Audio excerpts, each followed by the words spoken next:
Pourquoi les résolutions du nouvel an ne servent à rien? Alors vous allez me dire, attends, t'as un peu chié parce que sur Facebook l'autre jour tu nous as quand même demandé quelles étaient vos résolutions du nouvel an. C'est vrai, j'ai dit voilà, enfin pas du nouvel an, mais en tout cas pour l'année 2016, quelles sont vos résolutions, quels sont vos objectifs? C'est vrai que j'ai posé la question sur Facebook, et d'ailleurs Yannick a commenté en disant voilà, moi j'évite d'avoir des résolutions de nouvel an, ce que je fais c'est que dès que j'ai un projet, je le mets en œuvre. Et ça c'est une très très bonne manière de penser, et vraiment c'est ce que je vous invite à faire. Alors pourquoi ça fonctionne pas en fait les résolutions de nouvel an? Alors en fait c'est bien d'avoir un projet sur le long terme, c'est très très bien.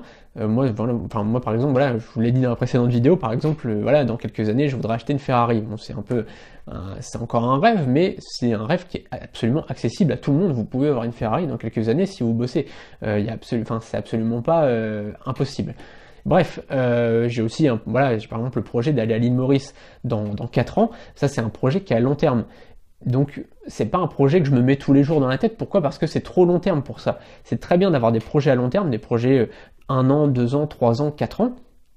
Le problème c'est que m'installer à l'île Maurice par exemple, étant donné que c'est dans 3 ans ou dans 4 ans, je peux pas me dire ça tous les jours en disant ouais dans 3 ans, dans 4 ans, bah non, ça paraît trop long et du coup c'est trop dur de se dire ouais je travaille mais dans 4 ans machin, non c'est trop dur de se dire ça. Et du coup même se dire ouais dans 12 mois j'aurai ça, c'est trop dur.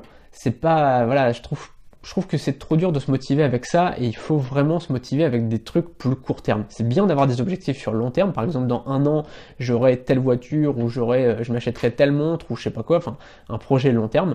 Je m'achèterai une Rolex dans 1 an par exemple, c'est pas mon but, mais voilà, c'est un exemple.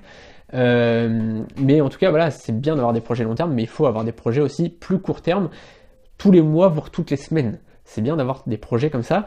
Alors par exemple, je vous le dis, mon projet pour janvier, c'est de sortir 10 formations en Pay What You Want, c'est-à-dire que les clients paieront ce qu'ils voudront. Et donc ça, c'est un objectif que j'ai pour le mois de janvier, c'est voilà, sortir 10 formations. Et je me suis dit, voilà, je me suis pas dit, je me donne l'année pour ça. Parce que si je m'étais dit, je me donne l'année pour ça, j'aurais dit, ouais, bon, ok, j'ai le temps, quoi. Là, c'est le mois de janvier. Donc au mois de janvier, je dois faire ça. J'ai d'autres objectifs aussi pour le mois de janvier, mais j'en reparlerai. Mais en tout cas, voilà, ces 10 objectifs-là, enfin ces 10 formations-là, je dois les faire. C'est un objectif que je me suis fixé pour le mois de janvier. Et donc ça, c'est une très bonne chose parce que je vais mettre en œuvre dès le 2 janvier, je vais commencer à travailler dessus. Parce que je me dis, ouais, j'ai que 30 jours pour faire 10 formations. Donc il faut que je bosse vraiment là-dessus. Ok?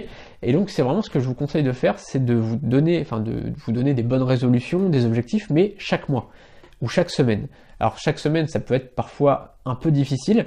Éventuellement par semaine, ce que vous pouvez faire éventuellement, c'est de vous fixer un programme hebdomadaire. On l'a vu dans la formation sur l'efficacité, où vous vous fixez un programme où toutes les semaines vous faites la même chose finalement. Tous les lundis vous faites ça, tous les mardis vous faites ça, tous les mercredis vous faites ça, et au bout de la semaine, ça fait quelque chose. Donc ça c'est une bonne chose à faire pour le programme hebdomadaire. Et sinon, vous pouvez vous fixer tous les mois des objectifs. Ça c'est une très bonne chose, je pense, pour multiplier par 12 ces résultats finalement. Parce que si vous vous dites, pendant un moment, je m'étais fixé ça en fait. Pendant un moment, je m'étais fixé de sortir 10 formations en 1 an. C'était pas fou comme truc. Je veux dire, mais quand je me suis dit, ouais, 10 formations en 1 an, ça me paraissait très très dur. Parce que j'avais jamais lancé de formation à ce moment-là. Et donc, au lieu de me fixer ça, j'aurais dû me dire, ouais, cette semaine, je sors une formation. Ça aurait été beaucoup plus utile. Au lieu de dire, ouais, 10 formations en 1 an, ce qui paraissait dur, j'aurais dû me dire, voilà, cette semaine, je sors ma première formation. Et d'ailleurs, c'est ce que je me suis fait à un moment donné, où je me suis dit, enfin, c'était au mois d'avril, je crois, quand il faisait très beau.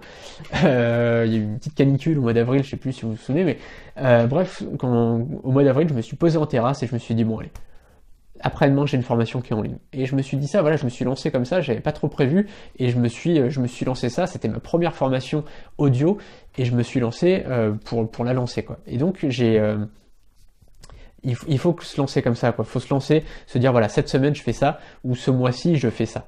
Et donc, c'est vraiment là où je vous aurai les meilleurs résultats. Voilà, on se retrouve donc dans une autre vidéo. Je vous ai mis donc une formation gratuite juste au-dessus qui vous apprendra comment créer un business automatique. Et vous pouvez vous abonner à la chaîne YouTube comme d'habitude. N'hésitez pas à partager cette vidéo aux gens que vous connaissez. Et on se retrouve donc juste derrière pour la formation gratuite. Salut!